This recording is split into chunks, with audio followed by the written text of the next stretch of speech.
महाराष्ट्रात गर्जना करत होती, लढाया लढत होती, संघर्ष करत होती मराठी माणसासाठी आणि हिंदुत्वासाठी, तेव्हा आजचे सगळे पक्ष हे पाळण्यामध्ये होते.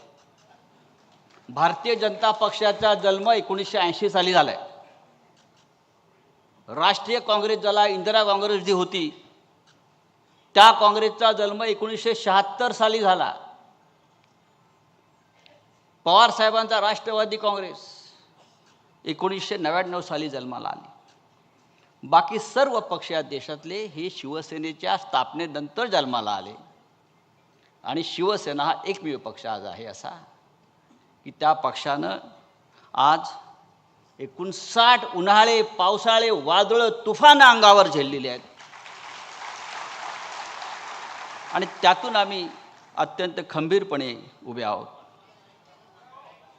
आमच्या जीवनातला संघर्ष कधी संपला नाही. संघर्ष आमचा ऑक्सिजन आहे, संघर्ष आमचा प्राणवायू आहे.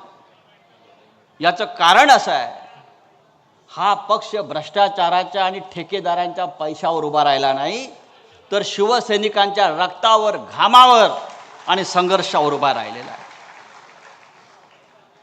गेल्या 4 वर्षात त्या कमी संकट आली, पण असंख्य संकट आली. गेल्या 59 वर्षात, 60 वर्षामध्ये शिवसेना प्रमुखांच्या डोळ्यासमोर त्याने घडवलेली माणसं सोडून गेली.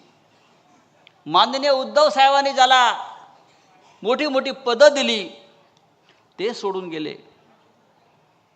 माननीय बाळासाहेब असतील, माननीय उद्धवजी असतील.